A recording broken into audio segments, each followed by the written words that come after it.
All right, let's dive into one of history's most fascinating and, frankly, mysterious prophecies. We're talking about a dream that an ancient king had.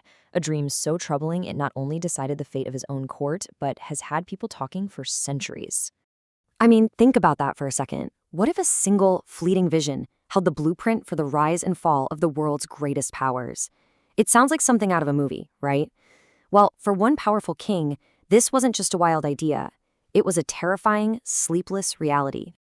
So, let's set the scene. We're in ancient Babylon, in the court of King Nebuchadnezzar, who is arguably the most powerful man on earth at the time. He wakes up from a dream that has him so shaken, so disturbed, that he can't get back to sleep. There's just one problem. He has no idea what he dreamed. The memory is gone. So, naturally, he calls in the experts. The magicians, the sorcerers, the whole brain trust of Babylon. But here's the twist. He doesn't just ask them to interpret the dream. He gives them an impossible command. First, you have to tell me what I dreamed.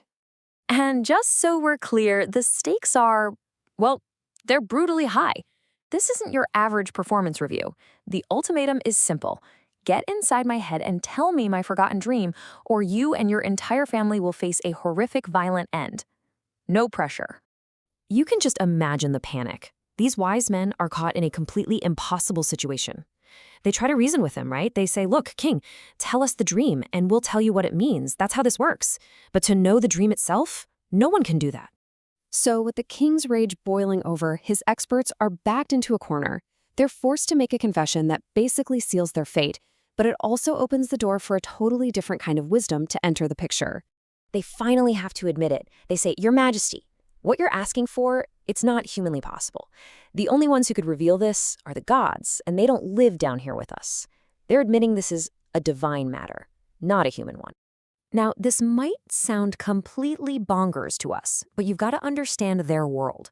For a king, a disturbing dream wasn't just a sign he ate some bad cheese before bed. It was seen as a potential message from the gods, a coded warning about the future of his entire empire. This was serious business. Okay, so things are looking grim. The execution order is out for all the wise men. All hope seems lost. But then, a young captive named Daniel steps forward, and he makes this incredible claim. Hey, I can't do it, but my God can. He is a revealer of mysteries. So Daniel gets his audience with the king, and right off the bat, he makes it absolutely clear. This isn't me, Your Majesty. I'm not smarter than anyone else. But there is a God in heaven who reveals mysteries. And then, he begins to describe the dream.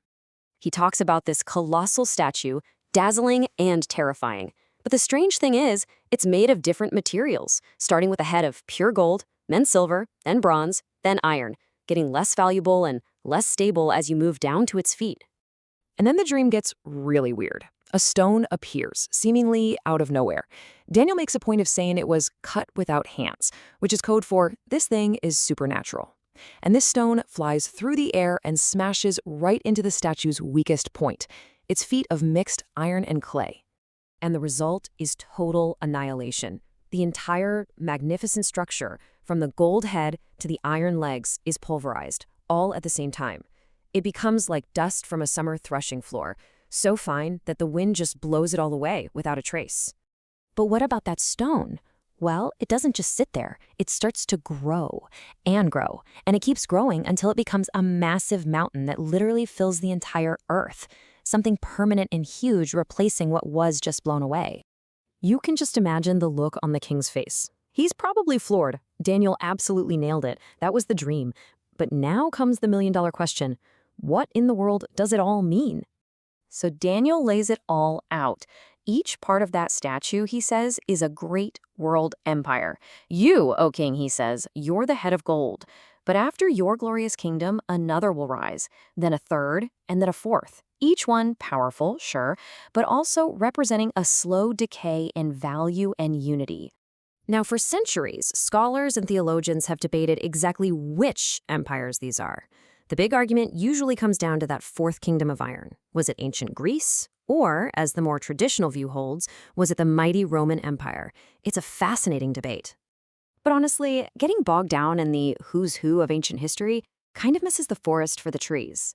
The real point of the dream, The big takeaway is the pattern. It's a universal truth. Every human empire, no matter how powerful or glorious it seems, is temporary. They're all ultimately built to crumble. And that brings us to the grand finale, the real showstopper of the dream, the piece that breaks the pattern. We have to talk about that mysterious, world-filling stone. Remember that stone, the one cut without hands? That's the game changer. It represents a power that comes from completely outside the human system. It doesn't just replace the Fourth Kingdom, it arrives and smashes the entire system of human empires all at once. And in their place, a totally new and different kind of kingdom rises. Daniel says this one is set up by the God of heaven himself. And unlike all the others, this kingdom will never, ever be destroyed or conquered. It will stand forever. So how does the most powerful man on earth react to all this? He literally falls on his face and worships. This incredibly proud king openly admits it. Daniel's God is the real deal. He's the God of all gods, the Lord of all kings, the only one who truly knows the future. And that leaves us with a question that echoes down through the ages, doesn't it? The dream shows a parade of glittering, powerful human kingdoms that all end up as dust in the wind. And it forces us to ask ourselves, if everything that human beings build is ultimately fragile and temporary, what is it that truly lasts?